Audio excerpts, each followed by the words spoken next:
colonnades along the lakefront have been a Chicago fixture since 1924, when Soldier Field debuted as Municipal Grant Park Stadium. Throughout its history, Soldier Field has had a number of facelifts, and on Monday night against their arch-rival Green Bay Packers, the Chicago Bears are set to kick off a new chapter in the stadium's rich history when the $606 million lakefront improvement plan goes prime time. Let Inside Chicago be your guide as we travel through the construction process and give you a preview of its many amenities.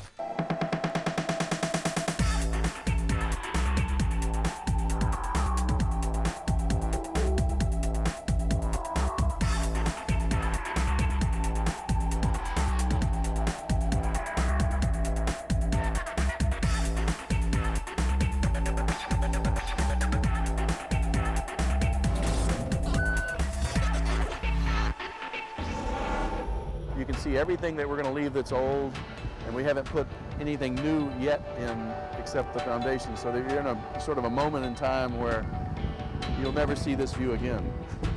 This is a one-day kind of deal here, because tomorrow, or later today or tomorrow, the steel starts. We start filling this whole thing up again. So we've emptied the bowl out, and now we're going to start filling the bowl up again.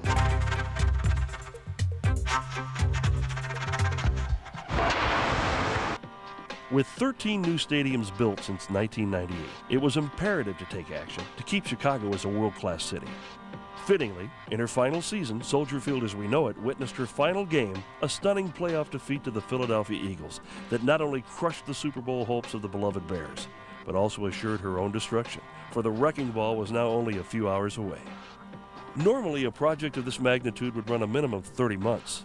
However, in the city that works, the Chicago Bears are slated to anoint a new Soldier Field, on budget and on time, a mere 21 months from the time construction officially began on January 20th, 2002.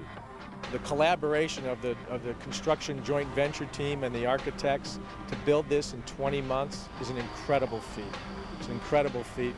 You know, what I'm most proud of probably is that, you know, we built this for our fans, and the fans are what made it happen. From their financial commitment to the fact that they've stayed patient with us while we were gone for 26 games away from our home on the lakefront. Soldier Field has been in the works about 2.5, 3 years. This was the kind of the culmination of schemes, looking at different sites and looking at a model that was able to preserve the existing Soldier Field and put a state-of-the-art stadium within it. You'll have the span of 2 centuries presented to you in a very, incredible location. The typical stadium that's being built today takes about between 30 and 36 months to build. This stadium will be built in less than 20 months, but we're already ahead of schedule, and eventually we'll have about 62,000 brand new seats in this bowl. This view of the skyline to the north, the view of Lake Michigan to the east, and the view of all the city of Chicago to the west did influence the design. This building, first and foremost, has to be not just a stadium, but it has to be a piece of civic architecture. Typically, when you drive up to a stadium on a clear day 30 miles away, you know exactly what it is. Because it has that telltale look. It has those ramps at the corners. It has the steps. This one doesn't have the ramps at the corners. They're all tucked in underneath that bowl. We wanted that bowl to become a backdrop for these beautiful colonnades.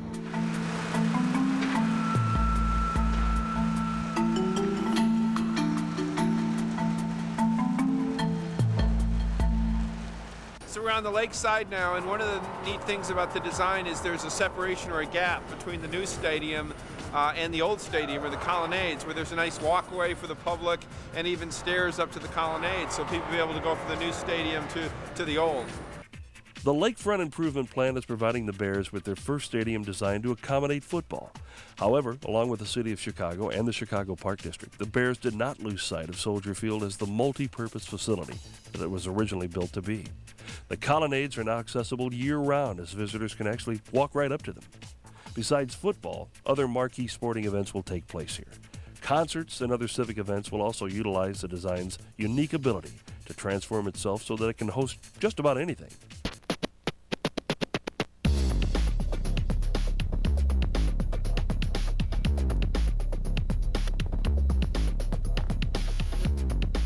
And it is in downtown Chicago. It is on one of the great waterfronts of the world.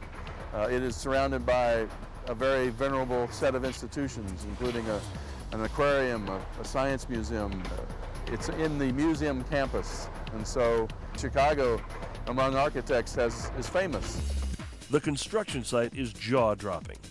Within the colonnades rises an enormous 13,000-ton steel skeleton that's encased in cement. In all, the amount of material used is overwhelming. 335 tons of sheet metal, 36 miles of plumbing, and 190,000 square feet of glass that cover the east side. East side of the stadium now, where you can see most of the glass work for the new part of the stadium is complete, and you can see the nice contrast it makes with the colonnades. Kind of a nice clean look. And what I kind of like about this section is we're actually standing on what's a new road that's it's gonna be a slow, almost like a Stockton Drive, windy road that's going to take people up to the museum campus, to the museums, and to the underground parking, the 2,500 underground parking spaces. And as you stand here and look toward downtown, you can kind of see all the buildings and a lot of the green glass, and these 6-foot by about 20-foot panels of glass, and these are what are being hung on the east side of the stadium where the suites are going to be, that are going to enable fans to obviously be warm, but also to look out and to see the lakefront. What they're doing right there, about 120 feet up in the air, is actually placing one of the large glass panels, one of the 6-foot by 15-foot panels, placing it right into place, and that's where it'll be in the new stadium. Move it on down, boss. The engineer, he does all that without seeing what he's doing. Everything by voice communications. Normally they can see what they're doing. They got levers and gizmos and buttons and that stuff, but this is kind of tough for them, but the guy we got's really good. Really like a huge, incredible puzzle with all these pieces that need to be put together in a certain way, coordinated and choreographed. And every day we put together hundreds of pieces of the puzzle so that come September of next year, we're all done. No problems at all. This is one of the only stadiums where you have a new stadium abutting an existing stadium. Here you're seeing the remains of the original seating bowl. Obviously the temple gates and colonnades in the background. That's already that part in itself complicates an already difficult schedule and complex building. It's going to be a very intimate stadium. So I think the existing really made this unique. It made us question the typical stadium model, and it created a very unique stadium, new stadium. Everybody got a job here. You got a raising gang, a bolt-up gang, a welding gang, a decking gang, and a precast gang. But basically, there's a lot of teamwork involved. Everybody's got a job to do, and we try to stay out of each other's way here. It's a state-of-the-art machine. It's a 275-ton machine. It's basically you can take it apart, put it together in about a day. A day going down and a day going back up. Those cranes are on tracks, like a bulldozer. And they will start in that corner of the stadium erecting steel, and as the days and weeks go by, those cranes will move in a circle, erecting the steel. The back half of it is at the right elevation. The very back end is at the correct elevation. All it needs to do is just come down. It needs to be level. Yeah, we can do it. Well, I'm in charge of the steel erection and the detailing of the steel, which would mean erecting the building, getting the bolts stuck, welding.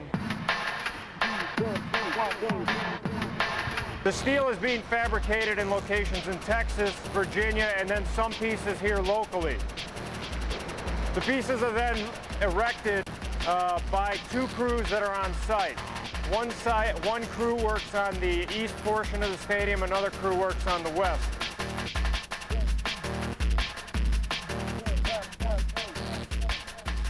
The erection process occurs in passes, starting from the lower level, building up to the top of the stadium. On the east side, we're just getting into the luxury suite components. We have up to the 3rd level suite in the southern portion, and in the west, we're at the lower portion of the grandstand, moving towards the north.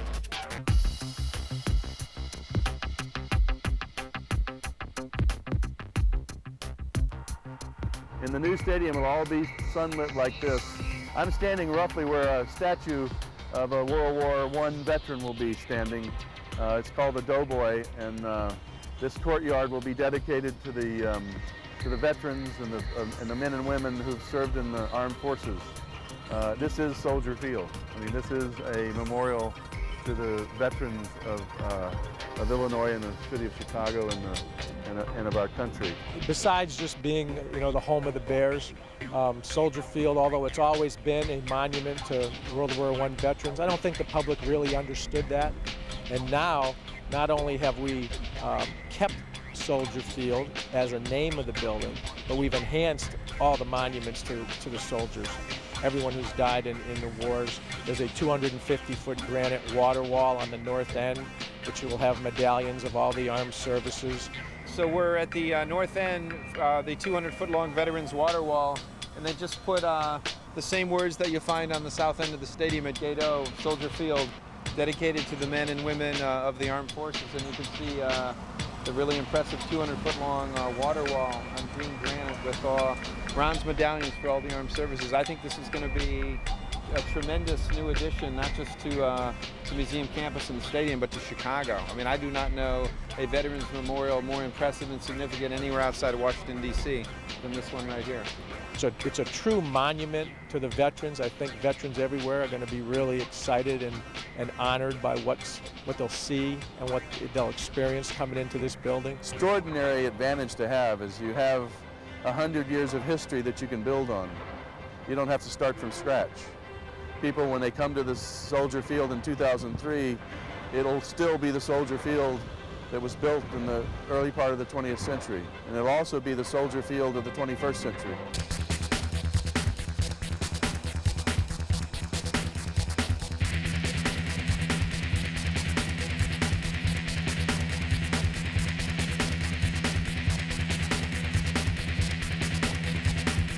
One of the most noticeable differences of the new Soldier Field will be the actual seating experience. Patrons of Soldier Field throughout the years haven't been accustomed to the type of comfort level that waits. What I'm really excited about is what this stadium is going to ultimately bring to our fans. Old Soldier Field was never built for football, and the sightlines were inadequate. It didn't have any of the state-of-the-art amenities that you see at other stadiums. And now in this new building, these seats are going to be much closer to the action. The sight lines are going to be superb.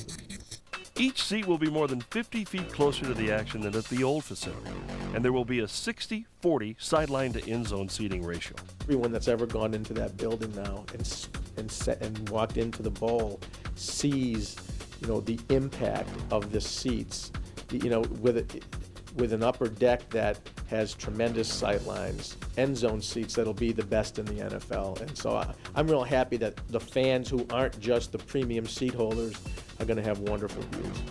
Came around the east side now, and you can see where the angle of the building kind of meets the colonnade and what's going to be a pedestrian walkway. And one of the neat effects is the reflection of the colonnades in the reflective glass of the new building almost makes it seem like the colonnades are holding up the new building. It's kind of a neat effect, but I think this is an example of what will be one of the sort of favorite places or hangout at the new stadium, that rather than just going to survive a trip to Soldier Field, people are going to come early and enjoy walking the colonnades and just being up in really, one of the most unique places in Chicago right here. Now that the stadium is built, it has surpassed my expectations of seeing the designs on drawing.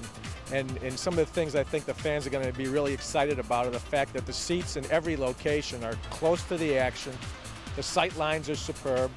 With the video boards and the LED boards and the sound system that we have, I think the experience in the bowl, which I think is most important to fans, is going to be second to none. Whether you're sitting in the last row or the first row, if you miss something on the field, you'll be sure to catch the replay on one of the two ProStar video boards. Better known as Jumbotrons, the new Soldier Field will be decked out with two of these fixtures.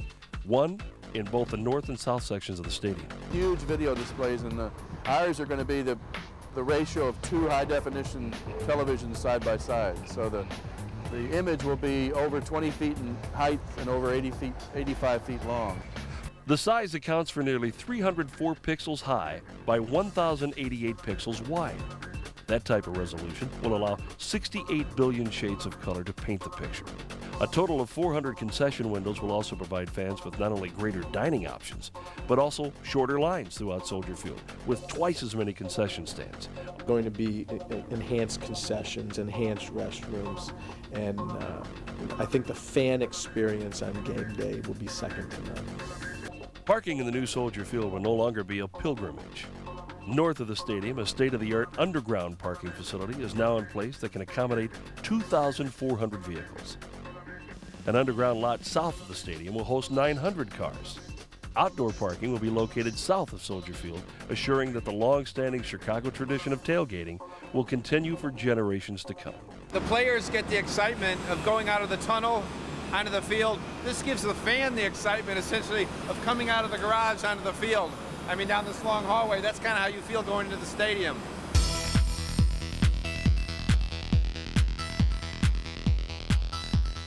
It's kind of great because now that we got the words to the Bears fight song along the wall here, kids of tomorrow will have no excuse for not knowing the Bears fight song by heart. You know, you take them to the game and afterwards you march them out here and they have to stand here until they memorize all the words. You know, bear down Chicago Bears. I'm not going to sing it, but they'll have to learn it. The new Soldier Field will also showcase the most elegant suites ever seen in Chicago. You can see they're angled toward the field. The glass is angled, so you actually have this effect of looking down on the field. You get the great view of the crowd and the skyline, but one of the great features is the individual suite holder controls opening up this operable glass, so you can get the crowd noise and the air that you really want to get at a football game, even in the dead of winter. And at most stadiums, either the glass doesn't open or you got to call maintenance, and they come by the fourth quarter and you've forgotten about it. So this is a very nice feature, a state-of-the-art feature of the new stadium, as everything else is. But I think people up here are going to really love just this effect of, you're almost like hovering over the field looking down, because the whole stadium is very vertical. It's decks stacked on each other. And the fact that we have all the suites on the east side is important because it means that you can tint the glass so the sun's not a problem. And then all the people sitting on the west side are basically looking down at the field without being stacked on top of two-level suites. So they're about 25, 35 feet closer to the field than in virtually any other stadium, because we're the only stadium in the NFL that has all the suites on the east side. Then there's a large plasma screen television, which again, so during halftime when you're watching the replays of the highlights from other games, you can sit around in this nice open area. One of the ways of reinforcing the idea of a stadium in a park as opposed to a stadium in a parking lot is, you know, we're going to plant the 1,400 trees, the 17 acres of new parkland, but it's even going to extend right up to the side of the building where on this sloped area we're going to have grass that wraps all the way around the north end of the stadium, and this is going to be a great place for fans again, you know, to lie on an incline before or after the game. It's going to be a nice effect again, just to have the green grass right up against, you know, the new side of the building. It's going to be a great effect. About 2 years ago, planted 8 acres at a sod farm out in Manteno, and it was 6 different bluegrasses, and we allowed it to grow and nurtured it out there at the farm. With the heating system, what happens is we're able to keep that field from freezing. That's the difference that we had from the old field that was in at Soldier Field. Technology is such nowadays that we're able to heat it just like they heat concrete. They melt snow through it. We will be able to melt some snow through that. It'll keep it, it won't be hard in the wintertime. It'll be a soft landing area for our players, and that's why we're here. My hat's off to the fans for all their incredible support, and I hope that on opening day, on the 29th of September, that they're going to come in here and say this is an incredible game day experience, because that's what this building is all about. The boundary that extends from Navy Pier to McCormick Place is a treasure that solidifies Chicago's stature as a world-class city. With the completion of the lakefront improvement plans, Chicagoans are set to enjoy their new park and stadium for years to come.